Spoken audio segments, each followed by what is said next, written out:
Andy, how are you guys doing today? Hi, John. Good. How are you? I'm doing good. Thanks for asking. So, today in this great morning, we're going to be talking about the film Lost Angel, the Genius of Judee Sill. Wanted to ask you guys off the bat, what inspired you each to bring this documentary to all of us?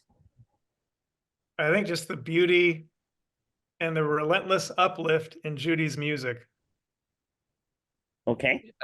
Yeah, and wanting to share that with an audience that has not gotten to hear her before. And I mean, she's arguably more well known now than she was in her lifetime, which is great. But hopefully the film will help, increase her audience as well. So Okay. And were were there any challenges throughout finding the archival footage? Because back in the 70s and in the 80s, technology was not in its fruition, so everything was written down or recorded on tapes or film, and not if they're not taken care of, it could be damaged or lost. So was it difficult for each of you to find these archival footages of Judee? it was a real challenge. There was very little that we added to what existed already on YouTube of her performing. There were no recorded uh, filmed interviews. So we had to figure out a way of telling her story by finding other visual elements that didn't exist. So that's how the animation came about. We did get her journals, and in those journals were lots of beautiful drawings, and we used the her style to create the animation style. And that was a big help. And then we found a hour-long audio interview of her in her own voice that allowed her to tell her own story. So that was how we solved the problem of not having a big archive, which, as you mentioned, was a big challenge, um, and is a big challenge for any filmmaker trying to make a film about somebody from a previous era where that was not so common, documenting them. We really wanted to make it a first-person film as much as possible in Judy's own words and even in her own hand, so that the animation was inspired by her drawings. And in many ways, we tried to turn the lack of material into a strength by trying to figure out ways to use Judy to communicate all the complexity and beauty of her life. Yeah, that is something that you can see in the documentary, that it's her telling her story. She's telling her whole story throughout the film, but as well there's other people like talking about her, and those I would say facts of things that happened throughout her life, but she's the one that's like in the steering wheel of the film. Wanted to ask you as well, to both of you, did you guys learn more about her while doing the film? Oh, of course, yes. Every day. Yeah. I mean, the journals are very personal. There were parts that we didn't, not because we didn't feel comfortable going there, but just it was overkill almost. But she was very honest about herself at all times, and not just in her journals, but with her friends. And so I think that was a lesson just in terms of believing what she told people and what she said. Sometimes we had doubts about whether they were true or not. And in fact, pretty much everything she said about herself and her past was true. She liked to joke around and tell some tall tales, but really she was pretty serious about what was going on in her own head. Yeah, that I I myself noticed that how, at least in the words that she says and throughout the film, she was very straightforward. Like, I did this, I did that. She didn't want it to like sugarcoat things. She was like, yeah, this is what I did.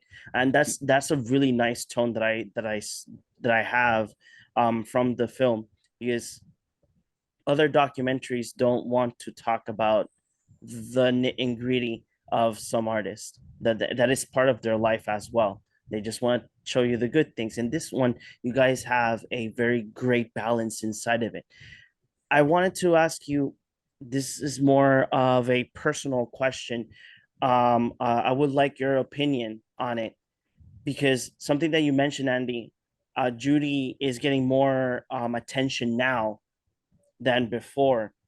What is your opinion, both of you, that most artists that, even though in their time they were famous, but they're getting more attention now than before? What is your opinion on that?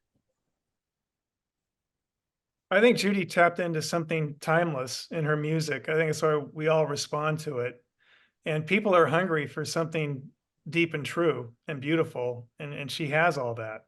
And just one thing I wanted to comment on, you put it so beautifully about like Judee being in the steering wheel, driving the story. We really wanted to make sure that we honored her struggles too. Because as she says, the lower down you go to get your momentum from, the higher up it will propel you. She was clearly someone who struggled a lot and tried to mine, that for some light, and she shared that light with us. And she was part of that brutal honesty about herself was connected to her mission as a musician who wanted to have her music heal people, because she was sort of the poster child of PTSD, even though that was not a term in those days. But she'd been abused sexually by her stepfather. That rewires your brain in a way that is permanent. And she lived with that. And I think her, if she were not honest about herself, it would have undermined what she was trying to do with her music. And she got that. And I'll just say one other thing about what's unique about her is that the Rolling Stone cover story of her is an oral history. Grover Lewis is a wonderful writer, didn't write much. He let her speak. So that whole interview is basically her telling her wild life story. So it was very inspiring for us to read that and say, oh, okay, how do we get this to be in our film, even though there was no tape of that interview? But we found a tape. Another journalist did an hour-long interview of Judee from that same period that included much of those same stories. And that's what her voice that you hear telling those stories. Okay, that's amazing.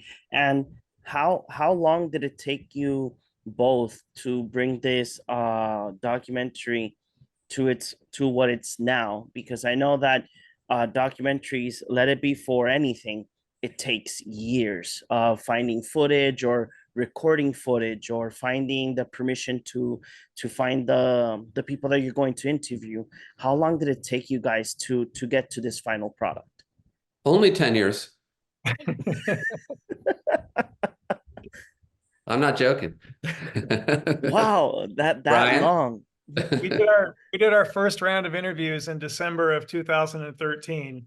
And of course there was, weeks and months of preparation before that to even find the people to interview.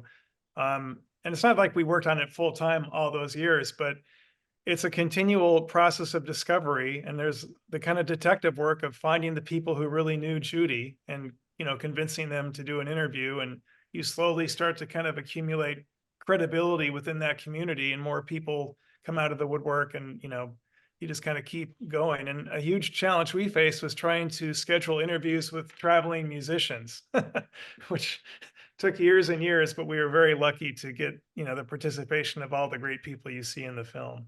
Yeah, and throw COVID in that, and it was challenging. So now this question comes into heart, like, it's 10 years to have your final product. What kept you both, just what kept you both just trying to get this completed? What kept you guys like thriving to complete this? Well, that's the beauty of collaborating, right? You can each kind of buoy the other one if some spirits are lagging. But, I think we really just kind of felt a sense of mission about sharing Judee's music and story with the world. And we were so heartened by the participation of all the people you see in the film, especially, Judy's really close friends who just were so supportive and thankful that we were doing the project, because they felt that Judee really needed to get out in the world. They wanted her music to find a home.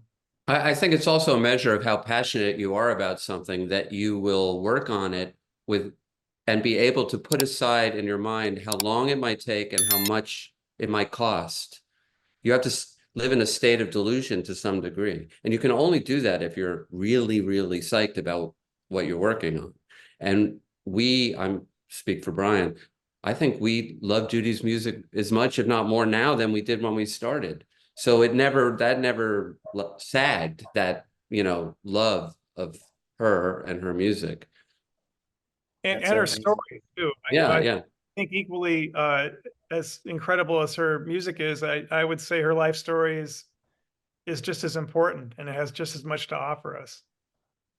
Do you guys think, because the narrative of this story is not only in regards of music, it's as well as the story of struggles, the story of what Andy mentioned, PTSD, that was not something in those times, those that term didn't existed in the 70s or 80s.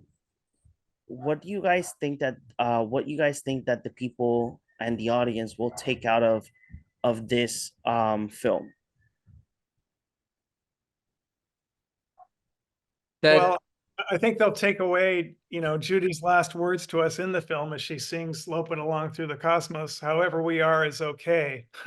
And what I mean by that in terms of Judee is that, she never shied away from her dark side. She was not delusional. She struggled with addiction mightily, right? And this was at a time before people even commonly used, the terms recovery, or really thought of addiction as a disease.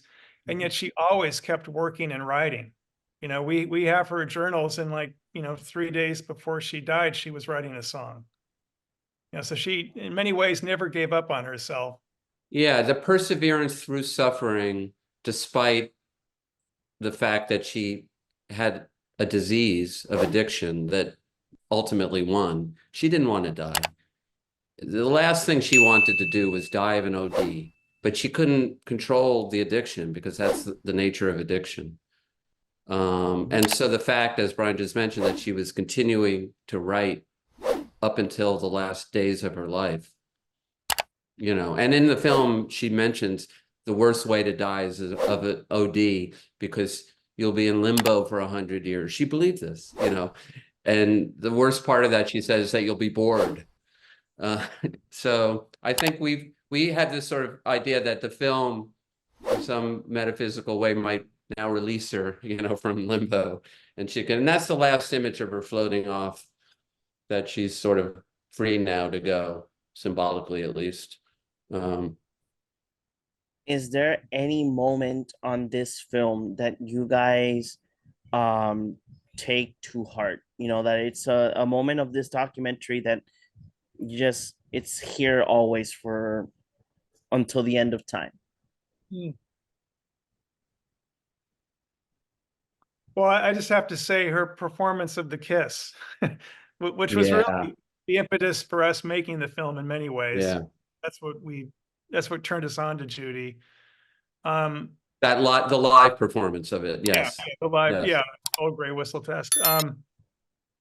And just the majesty of that, and it just all the time we were making the film, I could never fast forward through that. I had to Yeah, watch it in real time.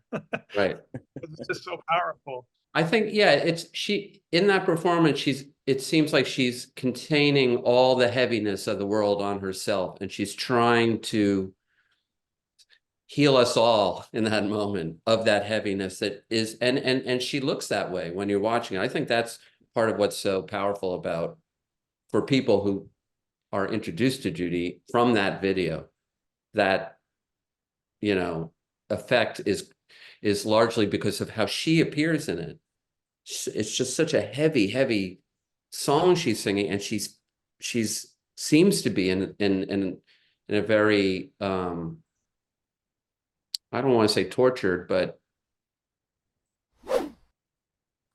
Yeah, like a heavy burden, I would say. Burden is a good word to put it. Like Yeah. she's burdened with it and she's trying to release it and she's containing that burden that we all have. And I just think that if you read the comment section of the YouTube video, of that YouTube video, you'll Mhm. see what I mean. I mean, Okay. it's So, pretty intense. so Andy, Brian, I want to thank you both for giving us the time to talk about Lost Angel. It's a phenomenal documentary, and uh, I hope that everybody enjoys it the same way as I did. Thank you very much. Thank you Thank you so so much, John. Appreciate that. Thank you. Bye.